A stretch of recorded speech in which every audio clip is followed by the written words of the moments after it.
के परिवार में पहुंचे हैं, क्या आपने बात उनकी सुनी? और देखिए, पूरी घटना की जानकारी मैंने ले ली और जो इंदर के साथ बेरहमी से मारपीट की गई और मारपीट खाली इसलिए की कि अध्यापक और वो जो संचालक थे स्कूल के, उनका निवास भी स्कूल के अंदर ही है और वो बाहर से आके स्कूल चलाते हैं गांव के अंदर।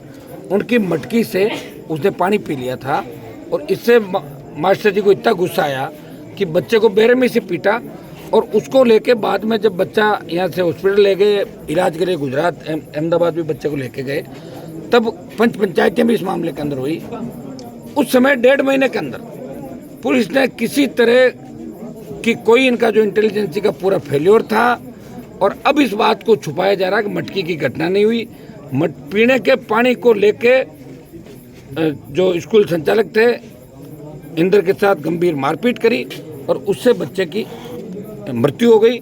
ये घटना दुखदायी है। पूरा देश आज आज़ादी का अमृत महोत्सव मनाने की बात कर रहा है, प्रधानमंत्री घर घर तिरंगा लहराने की बात कर रहे हैं। मैं पूछना चाहता हूं प्रधानमंत्री जी को कि आपकी पार्टी का तो एक बयान तक नहीं आया बीजेपी का, और कांग्रेस पार्टी के नेता यहाँ आए जरूर, लेकिन वो इस बात को मोड़ दे रहे हैं और जांच अधिकारी ऐसे लोगों को बना दिया जो इनको न्याय नहीं दिलाएगा।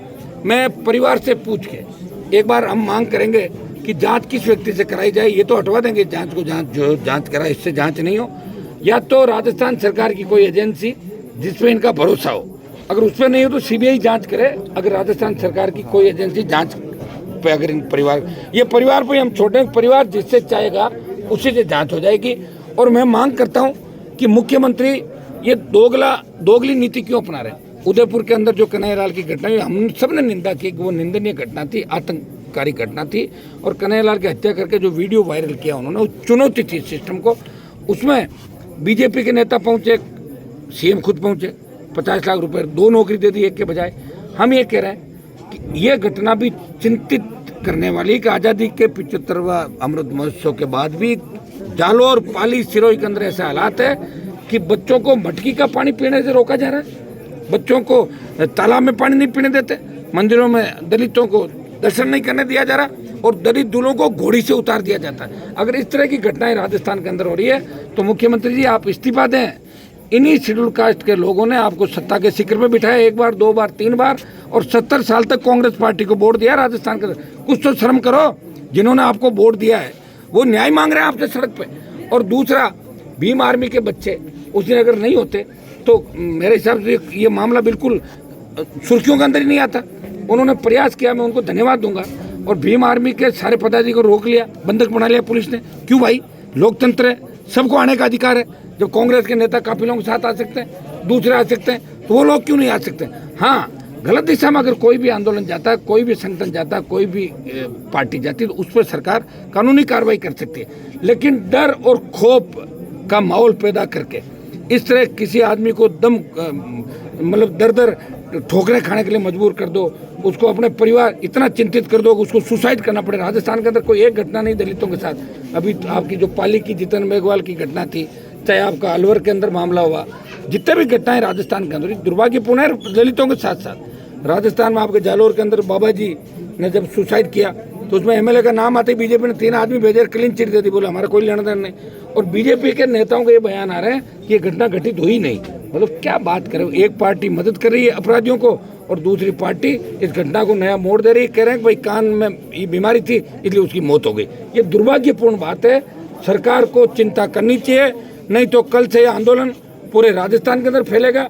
अभी मैं जालोर जा रहा हूँ, एक बार वहाँ जाके आंदोलन की अगली रणनीति क्या होगी हम जालोर से ही, अभी हम सारे विधायक प्रधान आज सारे पार्टी का हैं, अगली रणनीति हम तय करेंगे कि आंदोलन को किस तरह पूरे राजस्थान और दिल्ली तक लेके जाना पड़े।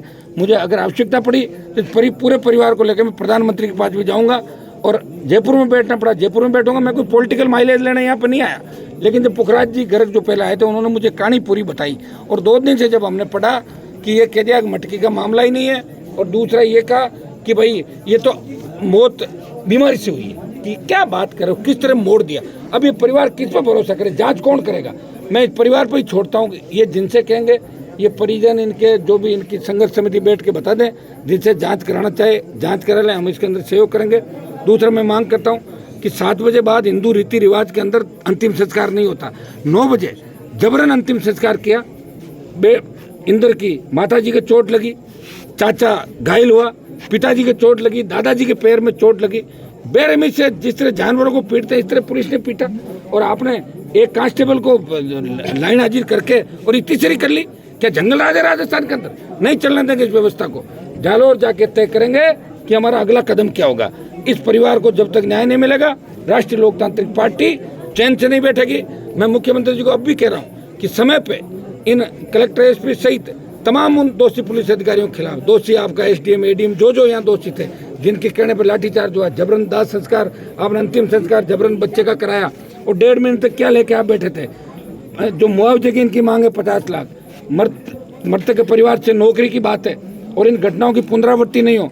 और यहाँ इस गांव में स्थायी चौकी इस परिवार की रक्षा के लिए लगे, और पूरे इलाके का सर्वे करवाया जाए कि इस तरह के हालात और किसी गांव में तो नहीं है, कहीं और तो कोई दूसरा इंदर सादत देने के लिए नहीं बैठा हो। आप इस बात का भी राजस्थान की सरकार अपनी इंटेलिजेंस से वो जांच कराए।